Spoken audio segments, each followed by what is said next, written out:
Hello बच्चों, let's read the question. The question says that number of atoms in 560 gram of iron is. तो यहाँ पर आपको बोला है कि 560 ग्राम ऑफ आयरन में कितने नंबर ऑफ एटम्स प्रेजेंट हैं। A twice that in 70 gram nitrogen, B half that in 20 gram hydrogen, both A and B none of these. तो इसके लिए हम की कॉन्सेप्ट लिखेंगे। So here the key concept is, तो number of atoms कैसे हम find out करते हैं।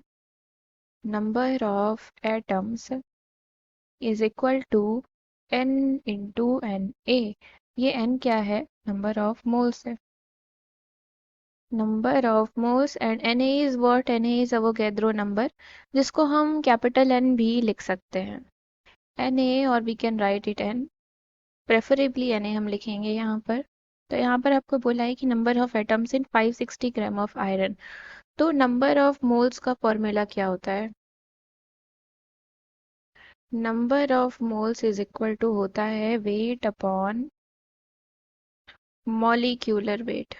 Wait upon molecular weight. So here for iron सबसे पहले हम देखेंगे फॉर आयरन फॉर Fe आपको गिवन क्या दिया है यहाँ पर? Given is wait. वेट हमें दिया गया है, वेट है 560 ग्राम। और अगर हम मॉलिक्यूलर वेट निकालें इसका, आयरन का मॉलिक्यूलर वेट कितना होता है?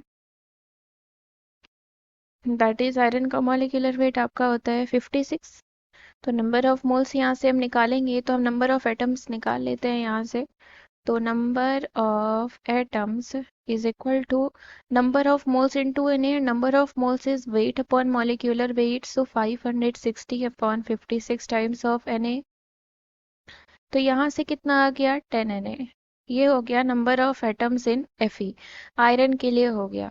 तो अभी यहाँ पे ऑप्शंस में नाइट्रोजन और हाइड्रोजन की बात की गई है, तो हम दोनों के लिए देख लेते हैं।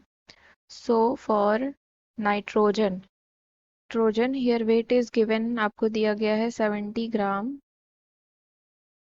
मॉलिक्यूलर वेट कितना है? मॉलिक्यूलर वेट नाइट्रोजन का कितना होता है? 14 होता है। तो नंबर ऑफ एटम्स अगर हम निकालें यहाँ से, number of atoms that is n into Na, और यहाँ पर 2 हो जाएगा इंटू 2, क्योंकि आपको बोला है ऑप्शन में कि ट्वाइस दैट इन 70 ग्राम। तो यहाँ से कितना आ जाएगा? 70 अपॉन 14 इंटू 2, दैट इज कितना आ गया यहाँ से? 10 Na। 10 Na आ गया। अब हम थर्ड देखेंगे किसके लिए? हाइड्रोजन के लिए। तो हाइड्रोजन के बारे में बोला है half that in 20 gram hydrogen. So here weight is given 20 gram. और हाइड्रोजन का मॉलिक्यूलर वेट कितना होता है? 1। Molecular weight is 1। So number of atoms क्या हो जाएगा?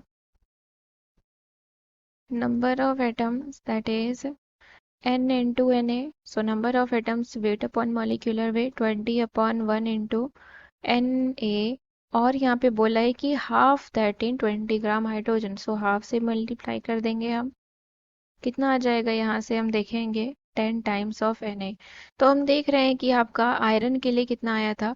10 Na आया था, और सेम एज आपका नाइट्रोजन के लिए भी वही आ रहा है और हाइड्रोजन के लिए भी वही आ रहा है। So from here option number C is the correct answer. I hope you understood it well. Thank you and best of luck.